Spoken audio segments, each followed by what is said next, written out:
Conseguem? Sim. Sim, professora, dá para ver direitinho. Então, todos eles relembram, então, a Canção do Exílio. É uma forma de intertextualidade, que alguém tinha perguntado antes. A polifonia tem formas. Então, a polifonia pode ser em forma de intertextualidade, em forma de paródia, em forma de outros, de citação direta, certo? De outros elementos que vão aparecer no texto. Olha esse aqui, por exemplo. Vocês se lembram desse rapaz que fazia essa propaganda da Bombril? Lembro. Mas sumiu esse homem. Pegou a Maia. Pois é, vocês se lembram que durante muito tempo ele fez propaganda do Bombril, né? Bem, quem se lembra, tudo bem. Quem não se lembra, tudo bem também, certo? Não tem problema isso. O que vai ter problema? Eu não lembrar qual é o intertexto. Então, olha, aqui nós temos, então, o moço aí vestido com cabelo comprido, uma roupa preta, nós fazendo propaganda do Monbiju, e ele diz, lá embaixo, Monbiju deixa sua roupa uma perfeita obra-prima. Aí a pergunta é, que tipos de linguagem foram utilizados na construção do texto?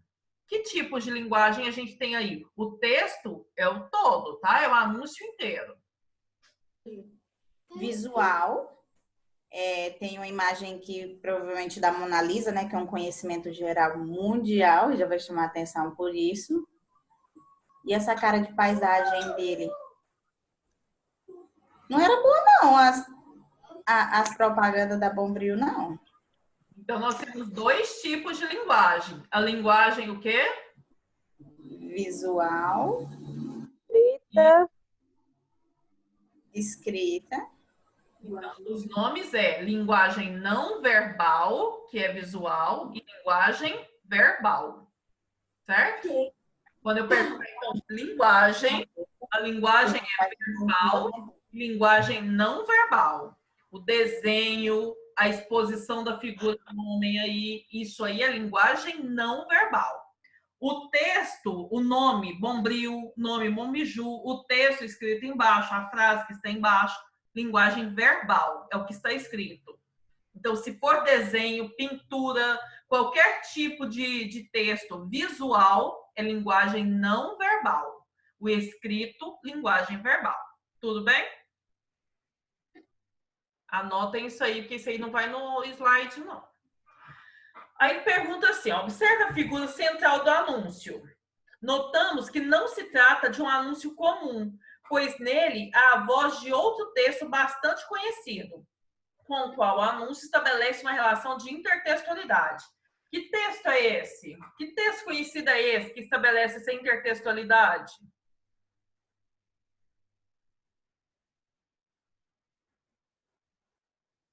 Que fala que o Mobiju é perfeito, a gente lavar roupa, essas coisas.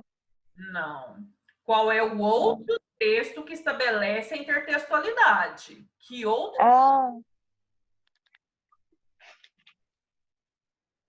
Mona Lisa? Isso. Então, a obra-prima do Leonardo da Vinci, que é a Mona Lisa, certo? Então, a intertextualidade, gente, é quando a gente reconhece no texto aí que a gente está analisando, que a gente está vendo, nós reconhecemos nesse texto um outro texto que veio antes. É isso que nós chamamos de intertextualidade. Lembra lá do Gonçalves Dias? Ele veio antes e a gente reconheceu a Canção do Exílio dentro do texto de autores que vieram depois. Do Murilo Mendes, do Mário Quintana, então, que vieram depois dele. A gente reconhece isso. Quando você olha para ele, ó, ele está vestido como a Mona Lisa, ele não tem sobrancelha como a Mona Lisa, isso aí é a intertextualidade. É isso que eles querem que você perceba. Então, que texto é esse? A Mona Lisa, a obra-prima da Mona Lisa, que é uma pintura. É um texto? É um texto também. Certo? Certo.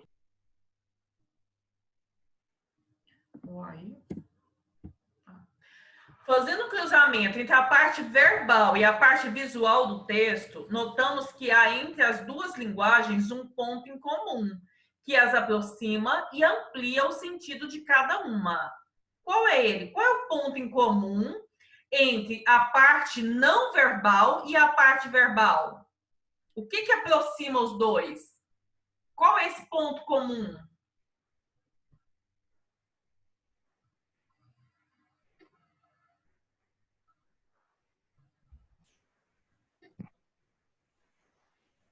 Tudo bem, professora? O que aconteceu? Tudo, estou esperando vocês responderem. A intenção que ele quer falar? Não, existe um cruzamento entre a parte verbal e não verbal. O que aproxima esses dois? O que aproxima o que está na figura e o que está no texto embaixo? Professora, o texto está um pouco... Peraí. Tá difícil de É ler, porque não no tá texto entendendo. tá falando Perfeita obra-prima. Ah, tá. Ele quis chamar a atenção, interligar já pelas características dele, que é uma obra-prima da Mona Lisa, dando a entender que o produto dele também faz o mesmo efeito. Deixa uma obra-prima, já colocou um interligado com o outro. Isso, então o ponto em comum é a expressão obra-prima, porque a Mona Lisa é uma obra-prima e a roupa também vai ficar uma obra-prima se você utilizar Monbijou, certo? Então, obra-prima é a expressão que faz o cruzamento entre um e outro. Pega a mão, abre a outra. Perguntas? Deixa eu só botar o dragãozinho aqui. Então, olha, o repertório cultural e o discurso vão andar juntos, tá? Vão sempre ter esse entrecruzamento. Porque é preciso que a gente entenda que a intertextualidade da publicidade, por exemplo, que era o caso lá do Bombril, né? Era um texto publicitário, pode-se dizer que ela assume a função não só de persuadir o leitor, como também de difundir a cultura. Então, quando a pessoa ali imaginou esse texto publicitário para promover uma marca Monbijou, ele pensou também em difundir a cultura, porque ele quis que nós entendêssemos que ele estava se referindo à Mona Lisa. Então, uma vez que se trata de uma relação com a arte, como a pintura, a escultura, a literatura. Assim, quando há a utilização deste recurso, boa parte do efeito de uma propaganda ou do título de uma reportagem é proveniente da referência feita a textos pré-existentes. Então, textos que já existiram antes e que agora vão fazer parte do texto que eu escrevo nesse momento. É isso que é a intertextualidade.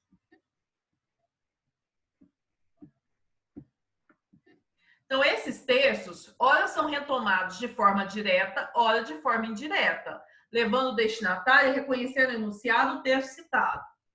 Lá naquele texto do Gonçalves Dias, no texto da publicidade, foram retomados de forma indireta, porque eles não disseram de onde tiraram o texto.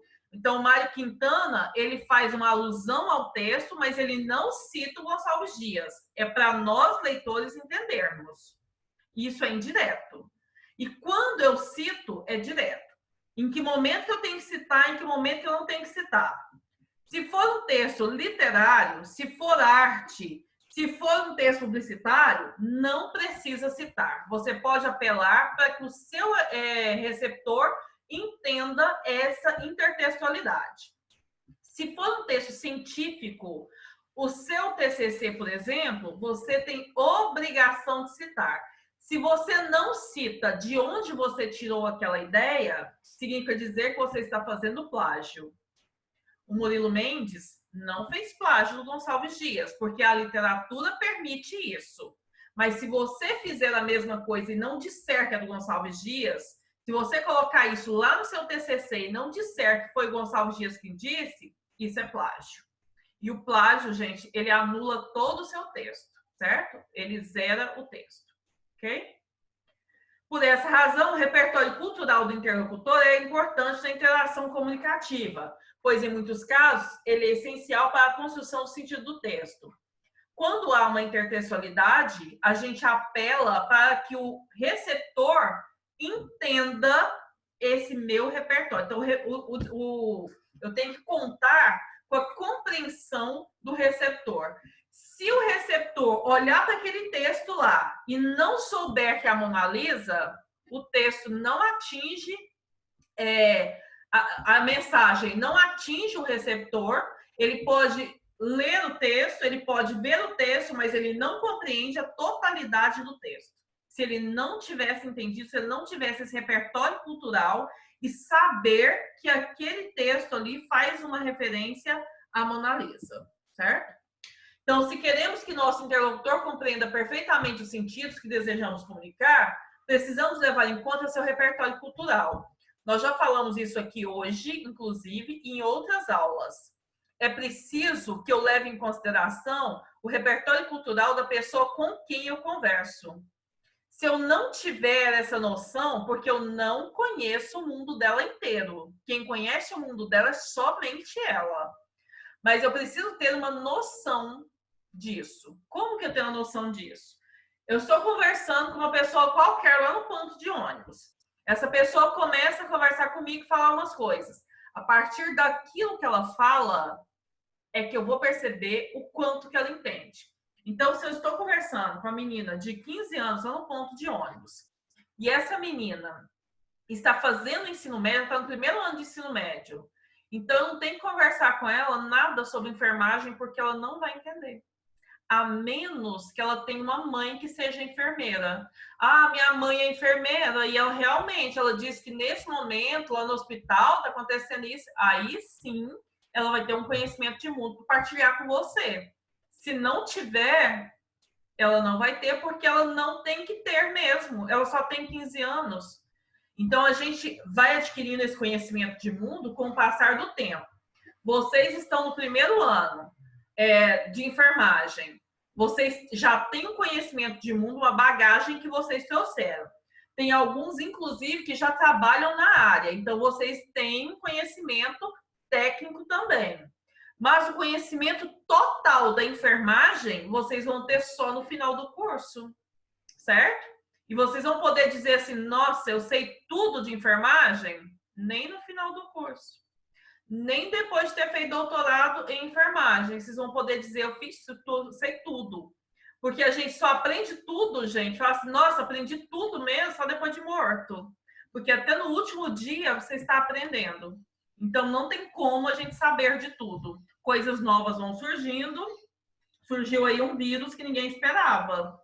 Então, antes disso, as pessoas conheciam o vírus? Conheciam. Ele não é tão novo assim nesse mundo. Conheciam sim. Esse vírus já atingiu as pessoas no outro momento. Mas desse modo, como ele se apresentou dessa forma, foi a primeira vez. Então, é novo, certo? Então, nós estamos falando de intertextualidade. Todo texto é uma absorção e transformação de outro texto. Não existe texto nenhum que seja totalmente isento de intertextualidade. Todo texto, tudo que eu falo para você, tudo que eu escrevo, transparece naquilo que eu disse, transparece naquilo que eu escrevi, as leituras que eu fiz. Então, existe muita intertextualidade. Em tudo que eu falo, em tudo que eu escrevo, existe muita intertextualidade. Não tem nada que a gente possa dizer que seja assim, totalmente inovador. Não, a Gabriela fez aqui um texto que ninguém nunca escreveu sobre esse texto antes. Isso não vai existir. Você, por exemplo, vai fazer seu TCC. Você tem que escrever uma coisa que seja inovadora. Alguém já escreveu, por exemplo, sobre a enfermagem, o cuidado da enfermagem com as crianças que têm câncer, por exemplo. Muita gente já escreveu. Se você colocar lá na internet, você vai achar um monte de texto escrito sobre isso. Tá. Você pode escrever sobre isso? Pode. Mas aí você vai ter que arrumar um método novo. O assunto, ele já existe. Gente, outras pessoas já escreveram sobre. O assunto não é novo, mas você tem que arrumar um método novo. Não, aí eu achei lá os textos, e esses textos falam sobre realidades de São Paulo, realidade do Rio de Janeiro. realidade do Araújo Jorge, vou procurar um outro hospital que também trate de crianças com câncer para poder fazer a minha observação lá e descrever essa observação a partir disso. Você inovou na sua metodologia, porque o assunto já existe. Então, não existe assunto inovador.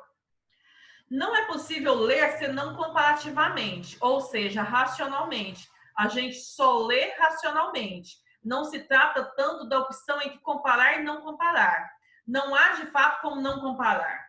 Quando você, por exemplo, vamos ler a Bíblia. A pessoa pega lá a Bíblia para ler. Automaticamente, ela já vai pensando, nossa, antigamente, tais coisas aconteciam dessa forma. E hoje, as coisas acontecem da mesma forma? Por que que pararam de acontecer? Por que que não acontecem mais? Porque eu estou fazendo sempre uma leitura comparativa entre o ontem e o hoje, mesmo se eu estiver lendo a Bíblia. Ah, Deus lá no Egito mandava umas pragas para o povo. E agora? Ele está mandando essa praga? O coronavírus é a nova praga do Egito? É isso? Então, eu sempre tenho essa mania, porque a gente não lê de outra forma. A gente só lê por comparação, certo? Isso chama de cooperação interpretativa. Porque aí eu busco respaldo noutros textos para dizer, olha, eu entendi desse jeito, porque aqui nesse texto tem essa palavra que remete a outro, ou esse contexto que remete a outro contexto, e assim por diante. A noção de intertextualidade abre um novo campo e sugere modos de atuação diferentes ao comparativista, principalmente as novas noções sobre a produtividade dos textos literários. Comprometem a velha concepção de originalidade, ou seja, não existe originalidade. A intertextualidade nada mais é do que o conceito mais importante nos dias de hoje quando falamos sobre criação artística, colocando então nesse caldo de arte a literatura. É muito difícil nos depararmos com algo realmente original atualmente no meio da cultura e do entretenimento. Isso se deve ao exercício constante da comparação, onde estabelecemos quase sempre aproximações entre uma criação e outra, quando percebemos que um texto usa outro texto na sua construção. Mesmo que sem a intenção do autor, o que estamos fazendo é comprovar a ocorrência da intertextualidade. O texto pode ser literário, o texto pode ser uma música, o texto pode ser jornalístico, o texto pode ser publicidade, o texto pode ser científico. Todos os tipos de texto são passíveis de intertextualidade, tá? Não existe tanta originalidade assim. Sendo assim, a intertextualidade nada mais é do que o cruzamento de um texto com outros textos, muitas vezes utilizado conscientemente, sendo parte fundamental da criação do autor. Importa-se não como plágio involuntário, mas frequentemente é um dos objetivos de determinada obra a citação. O texto científico nós fazemos citação para fins de referência. Lá no final do texto eu coloco, olha, as referências são essas. O nome do autor, o nome da obra, o ano e a página de onde eu tirei às vezes. Pode ser uma homenagem, como o que o Mário Quintana fez foi uma homenagem ao Gonçalves Dias, e pode ser uma paródia.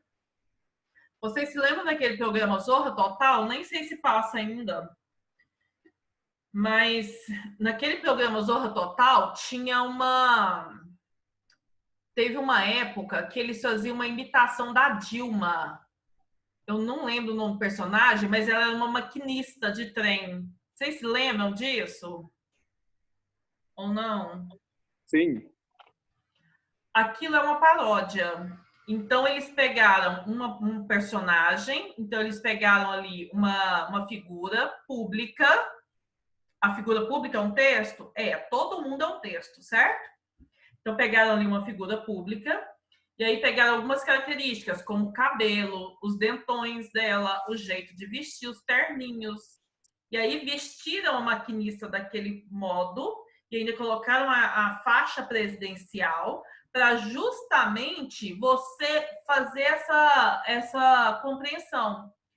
Eles estão lidando com... Eu não lembro o nome do personagem. É um personagem do Zorra Total, mas lembra a presidente da República, certo?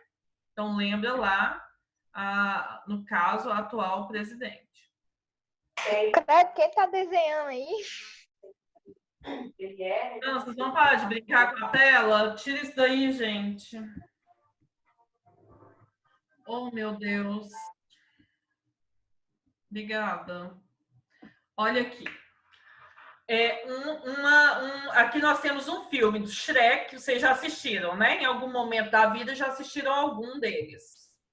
No filme, gente, tem a presença de diversas referências. Então, como eu disse para vocês, a referência à intertextualidade pode ser explícita, pode estar na cara, ou pode não estar na cara. No Shrek, está explícita, é facilmente notada. Por exemplo, ele fala sobre o Gato de Botas. O personagem Gato de Botas aparece lá. Mas a história do Gato de Botas surgiu no filme Shrek ou existia antes? Já existia.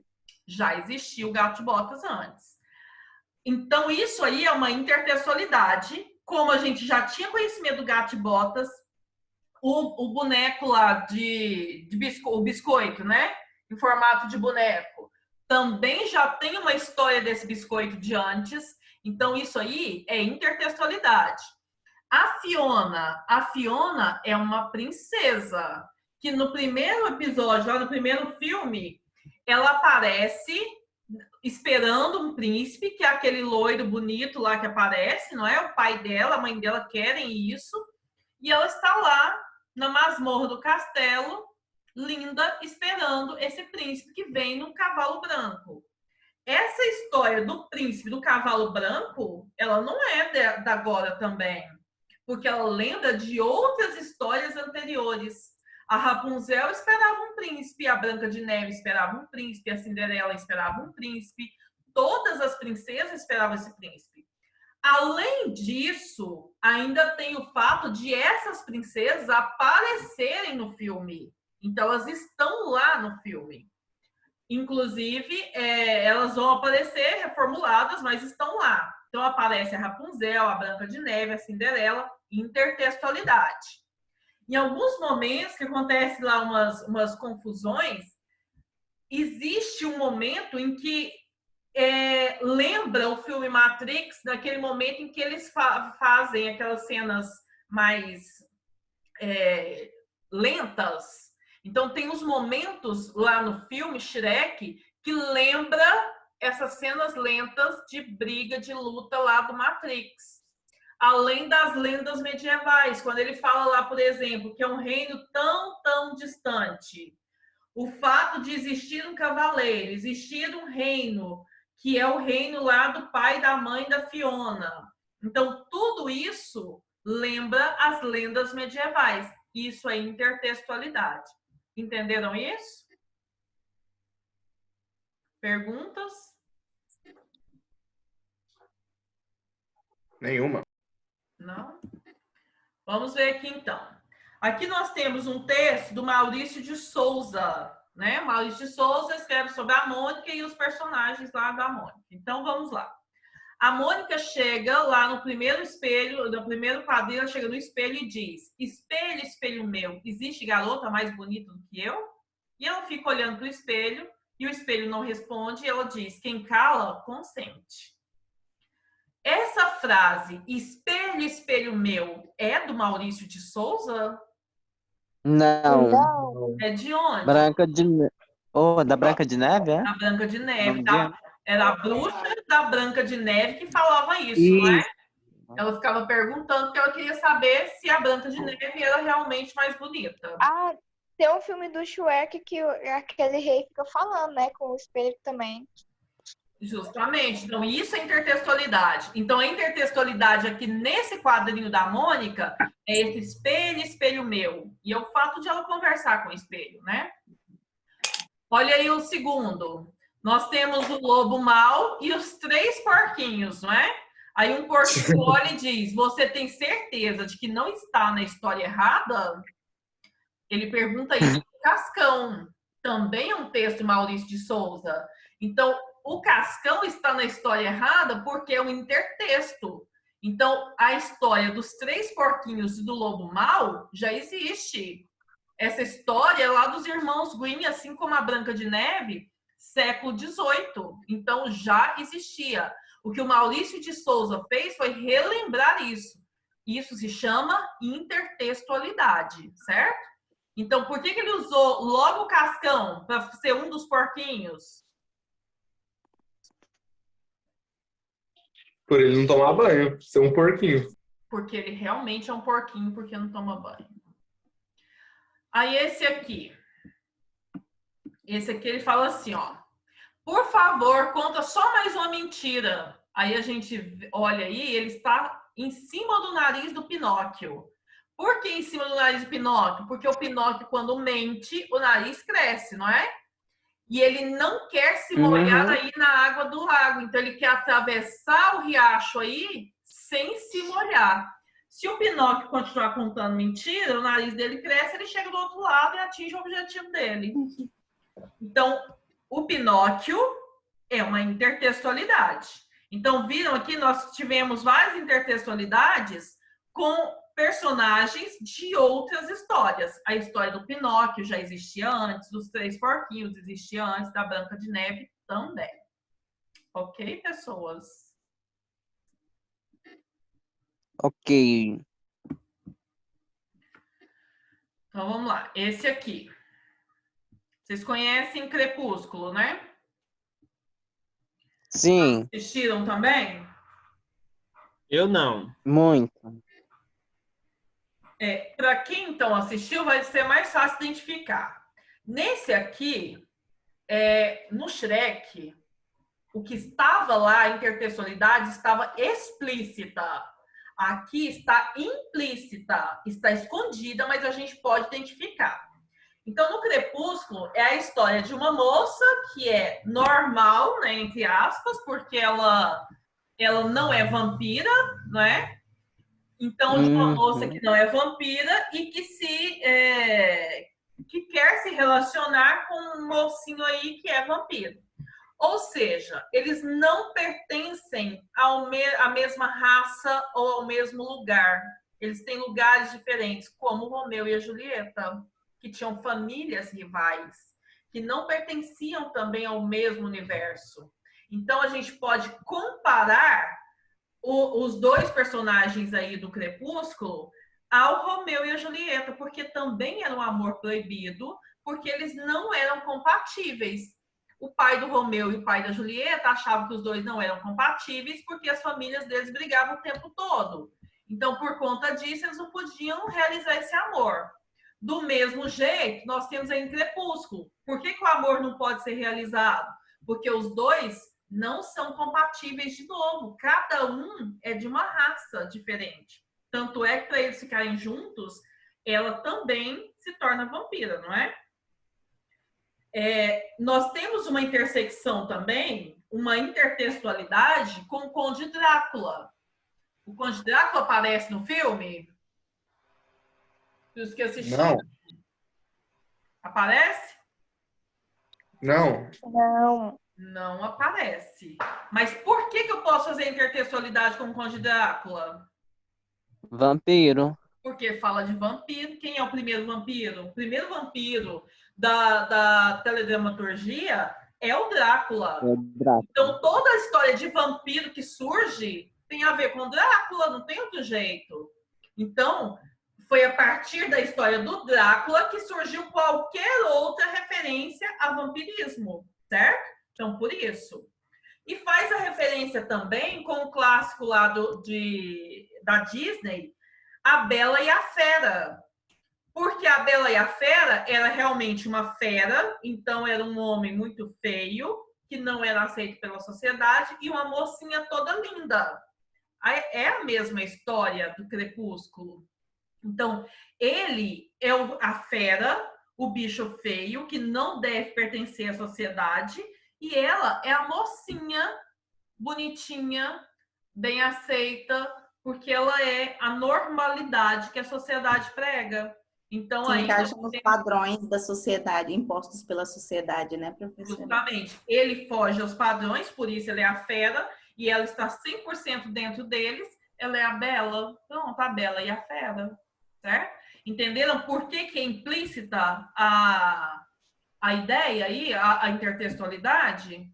Não são coisas que vão aparecer. A Bela e a Fera não vão aparecer lá no texto, lá no filme, mas a gente pode compreender a partir da leitura que a gente faz. Certo? Perguntas, pessoas?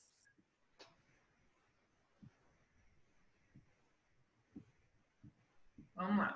Agora, isso aqui é uma música. Nossa, professora, tem 40 pessoas vendo a sua live. Nossa, tô batendo recordes hoje. A senhora acredite que isso é muita gente. Pois é. Aqui, nós temos dois textos.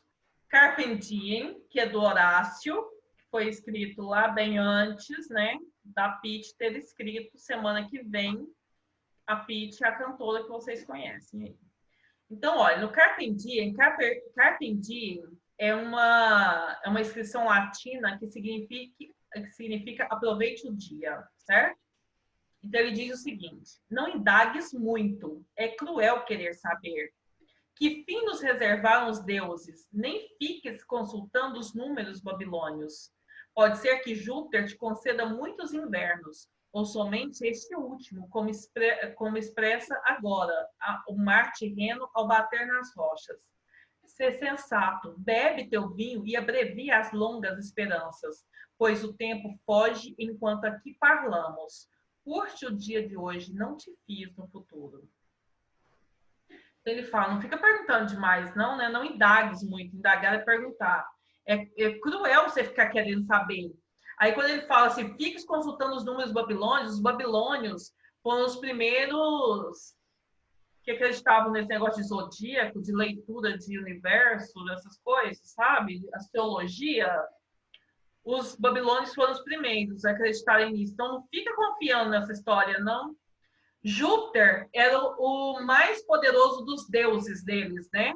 Então, esse Júpiter pode conceder vários invernos, ou seja, vários anos de vida, mas esse inverno pode ser o seu último inverno. Então, você pode ter vários anos de vida pela frente, ou esse pode ser o seu último ano de vida. Então, não fica esperando, não. Seja sensato. Bebe seu vinho, não fica pensando em esperanças, pois o tempo foge enquanto conversamos. Parlamos é conversamos. Curta o dia de hoje, porque nós só temos, na verdade, o hoje. O futuro a Deus pertence, não é assim? Qual é a temática desse texto?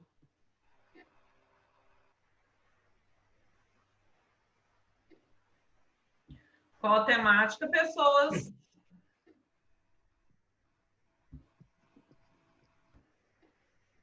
Fala sobre o que o texto? Aproveitar o agora? Aproveitar o agora, aproveitar o hoje, aproveitar esse momento. Então, esse primeiro texto que eu li é sobre isso. Agora, vamos para o texto da Pitty. Deixa eu ver aqui que alguém escreveu alguma coisa. A Jéssica chegou agora. Ainda tem 20 minutos, Jéssica, pode entrar. Ó, semana que vem. Amanhã eu vou revelar, depois eu penso em aprender. Daqui uns dias eu vou dizer o que me faz querer gritar. No mês que vem, tudo vai melhorar. Só mais alguns anos e o mundo vai mudar. Ainda temos tempo até tudo explodir. Quem sabe quanto vai durar? Não deixe nada para depois. Não deixe o tempo passar. Não deixe nada para a semana que vem, porque semana que vem pode nem chegar. Se a pergunta da prova fosse onde está a intertextualidade no texto da Pitty, qual seria a resposta?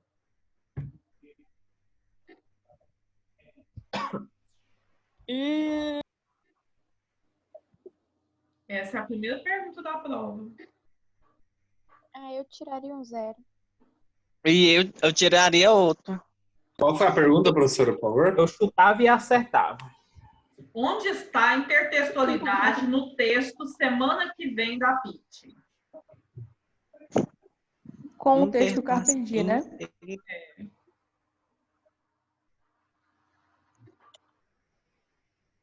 Essa parte de não deixe nada para depois, Isso. É algo a ver com o tempo. ó, já não tiraria o zero. Olha, Não sei nem o que é. nas duas primeiras estrofes, ela fala assim, ó, amanhã eu vou fazer isso. Depois, daqui uns dias, no mês que vem, só mais alguns anos. Então, aqui tá tudo inspirado no futuro, certo? Na última estrofe, ela fala, não deixe nada para depois, não deixe o tempo passar, não deixe nada para semana que vem, porque semana que vem pode nem chegar. Então, na terceira estrofe, existe uma intertexto com Carpintinho do Horácio. Porque na terceira estrofe, ela fala a mesma temática do Horácio. Não vamos deixar para depois o que a gente pode fazer agora, porque nós só temos o agora, a gente não tem o depois. Certo? Então, essa parte aqui, final, seria a intertextualidade. Todo mundo ia tirar zero mesmo? Eu ia, professora. Por Era um que, pontinho a Álvaro? menos. Por que você ia tirar zero? Ah, eu não sei se eu sou ruim pra interpretar texto. Eu sabia que era alguma coisa com o tempo. Mas isso aqui ficou difícil, gente? Não, acho que não. Demais. É que eu não tinha lido o texto. Hoje, Professora, sobre a atividade, a senhora vai corrigir ela hoje? se der tempo, a gente começa hoje. Deixa eu falar uma coisa. Aqui eu até Acho que vai tenho dar outro tempo. texto. Não. Lá na prova não vai ter outro texto, não, vai ter só um texto. E aí você tem que É um- saber a intertextualidade. É um texto para a prova toda, professora? Tem vários textos da prova. Ah, Tem música, professora? Isso aí não lembro, não. Qual que é a resposta da primeira questão, professora? Era essa que vocês erraram agora. Ô, pessoas, vamos lá, pro próximo. Sem querer fazer terrorismo. Vamos lá. A pergunta é a mesma para esse próximo. Com que texto nós temos a intertextualidade aí? Então, a mulher está dormindo, de repente chega esses três. E ela grita, né? Mas o que é isso? Aí o primeiro, é uma cobra, é um pau, é João, é José. Aí o João, é um espinho na mão. Aí o José, é um corte no pé. Qual é o texto? ai, professora, meu Deus do céu. Como é que é? Visual. Mas o que é isso? É uma cobra, é um pau, é João, é José, é um espinho na mão.